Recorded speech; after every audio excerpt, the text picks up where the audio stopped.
Hello, I'm Tony Talbot and I'm Senior Lecturer at Birmingham City University, and I'm also the course lead for Black Studies. And today, in this lecture, I'm going to be doing an overview of the Black presence in British history, going back from Roman times right up to the period of the transatlantic slavery system.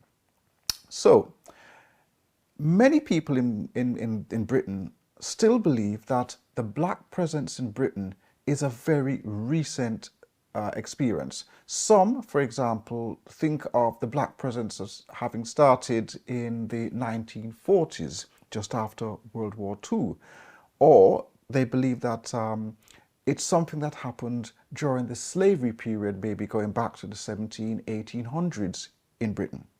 But in actual fact, there's been a Black presence in Britain for pretty much 2,000 years.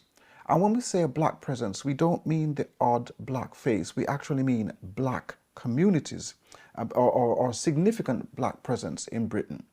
And in fact, recent research has even suggested that based on a skeleton that was found in 1903 in Somerset, in the southwest of the country, when they analyzed that the bones, the skeleton remains of this individual, they actually found that this person had a very dark skin, and they refer to this person as Cheddar Man. So, and this person is dated back some 8 to 10,000 years according to DNA evidence.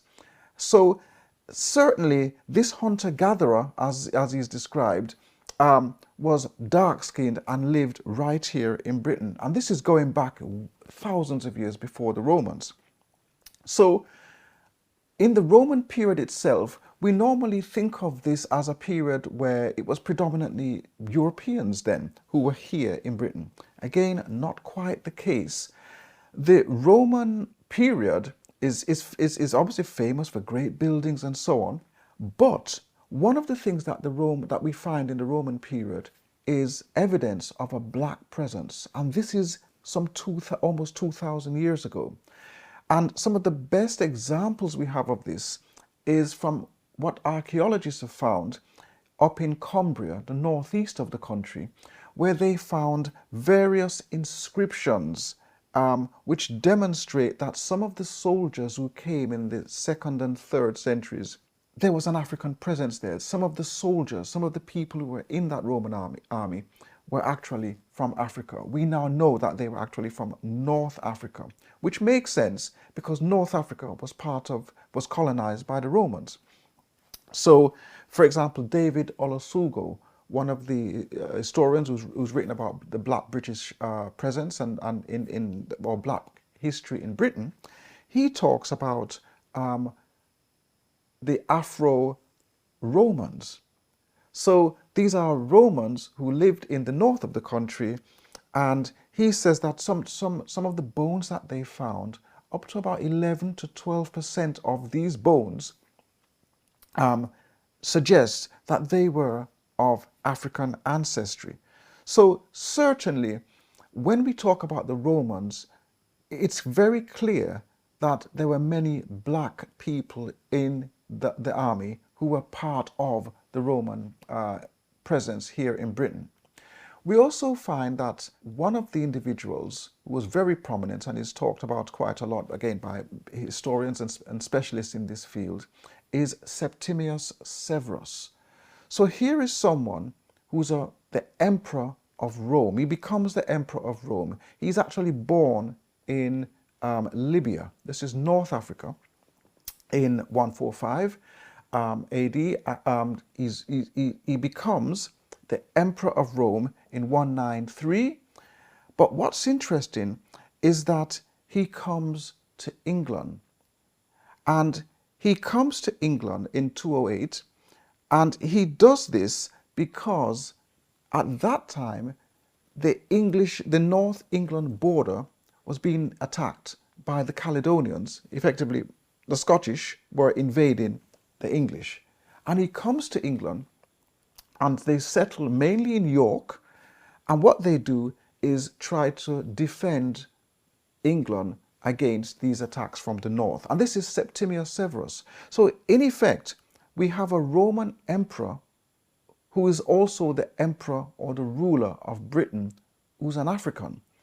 So this again is a very interesting fact that not many people talk about, about Britain's black or African ruler or king.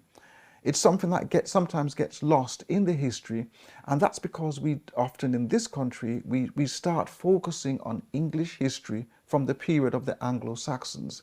But of course, British history does not begin from the period of the Anglo-Saxons. Now, if we come forward a bit to the Tudor period, we find that Queen Elizabeth I in 1596 and again in 1601 makes a statement. She's actually quite concerned, and she makes her famous statement that there are too many Blackamoors in this realm. In other words, she was concerned that there were too many black people in England at this time, so much so that she wanted the people to be discharged out of Her Majesty's realms. And this is very early in British history. So this again suggests that there was a notable black presence in Britain, so much so that the Queen at that point is saying they should be removed. There are too many coming into Britain. Now, another prominent black person at this time, in fact, even before Queen Elizabeth I, is John Blanke, the trumpeter. So we have more, it's not just information, but there are significant studies that have been done into this black person, John Blanke, who was a trumpeter who played at Westminster Palace for both Henry VII and also Henry VIII, and was paid for his services. So he was one of the official trumpeters in the court of Westminster who played for both kings. So that again demonstrates that there was certainly a black presence in Britain long before slavery. In fact, African musicians had been playing all over Europe during much of the medieval period and played in the monarchy. So it wasn't just something that was particular to Britain. This is something that we see right across Europe as well. So if we look at the slavery period itself, we find that there were thousands of black people in Britain doing all kinds of things. You name it, they were doing it. So Ignatius Sancho, he claims that he was born on a slave ship. He lived between 1729 and 1780. Now, if I just list a few of the achievements of this man, he lived for much of his time in London, in Westminster. He had a property there, and he became a musician. So he wrote music. He was also one of the first black people we know who voted because he owned property. So if you're a property owner, you could vote. And he boasted about the fact that he could vote, that he voted in a general election. You could only vote if you own property. So here's someone who is a black person, 18th century, who is quite prominent. He's a writer, as I said, he's a musician, he's a political activist, and he's living in London at this time. Another famous writer, a black writer, is Olaudah Equiano, who again is 18th century, 1745 to 1797. And he, in his autobiography, talks about how he was kidnapped from what we today call Nigeria. He's brought to the Americas in Virginia. He eventually buys his own freedom in 1766. He buys his freedom for £40.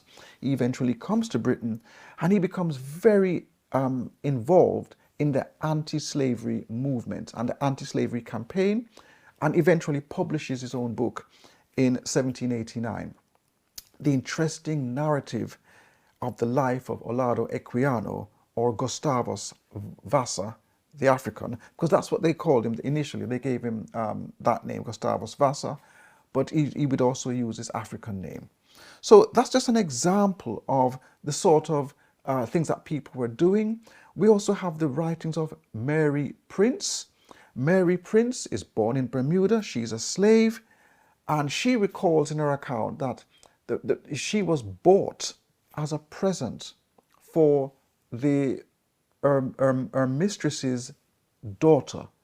So she's bought as a live doll for her master's daughter.